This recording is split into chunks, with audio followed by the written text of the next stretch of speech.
Hi Pineys, and welcome to the second episode of our storefront and woodshop renovation.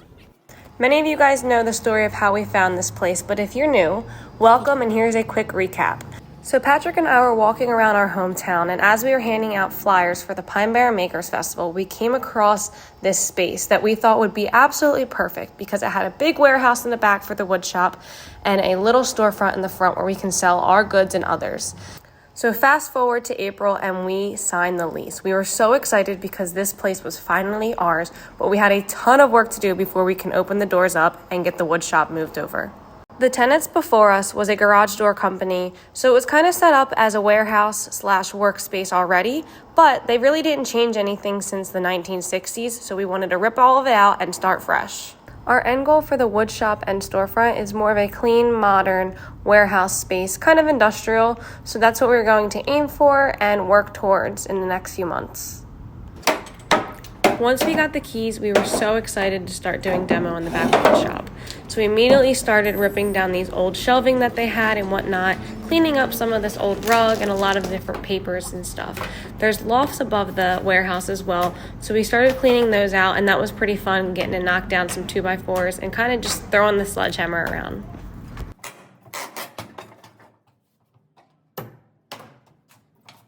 After one solid day of work, we almost filled up the whole dump truck, and it really looks like we haven't done much. But I promise you, we did a lot. We couldn't wait to get back in there the next day and start ripping down this door wall. We thought it was a really cool accent wall with all the different garage doors, but we figured we'd save them and rip them down and use them for a cool project in the future, and then get to start fresh. During this whole process, we kind of jumped back and forth between remodeling the storefront and the wood shop. Thankfully, on the storefront demo day, our good friends Nick and Carly came to help us out. They've done a lot of demo on their house, so they were super excited to dive on in and get some of these walls knocked down.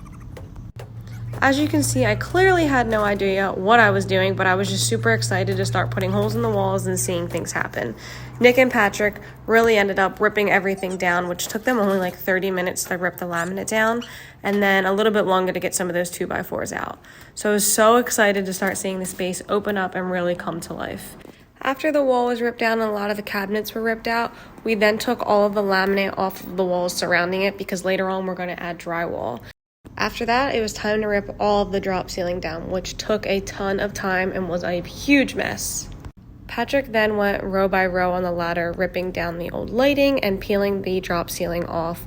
It definitely took a long time because these were basically 12 by 12 squares that were stapled a million times to all the 2x4s. And did I mention that they were put up in the 50s? So every time he tried to peel a piece down, they ended up breaking apart into a million pieces. So it definitely created a huge mess, but it was totally worth it in the end. We ended up actually being able to save a ton of the 2x4s and use them in the future projects. So we were super stoked about that, and also we got to save some of the insulation as well. Once we got the rest of the drop ceiling and 2x4s down, we were able to see the exposed beams, and they were absolutely gorgeous. We went from 9-foot ceilings to 12-foot ceilings, and it made a huge difference in this 800 square foot space. This was the last little wall and demo stuff we had to get done before we can get the electrician in and start getting some lights turned on in this place.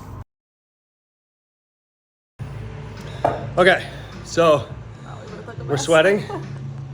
It's the first nice day of spring, and we're in the storefront. In the shop. We're trying to get some stuff done. It's coming along really slowly, so We're figuring it out though. we're putting some tap cons into the brick. Yeah.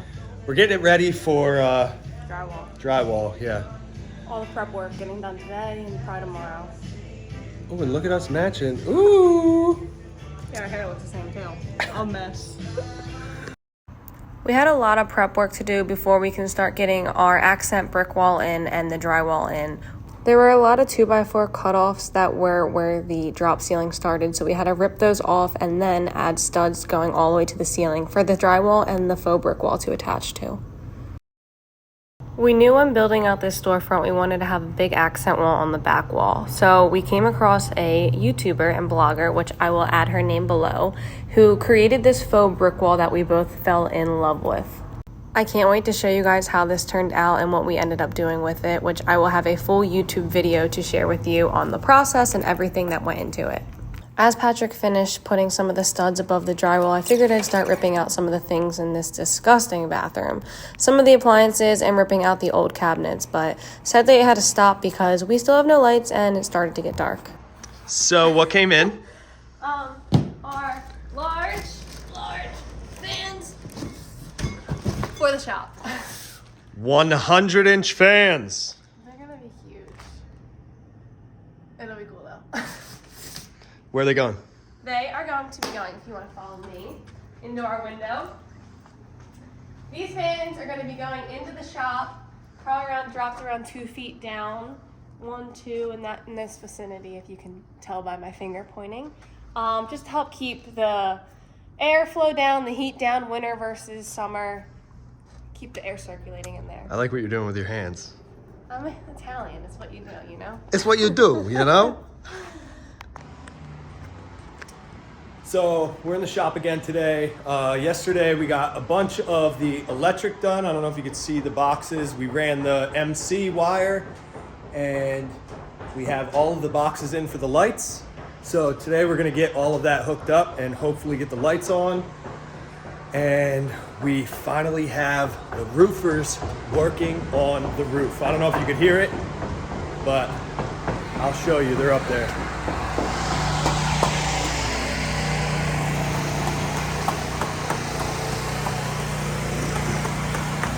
So excited to get all the leaks gone and to get the roof completed and finished. So that's a big step. We're glad to have them here. So thank you guys so much for coming out and getting the roof started.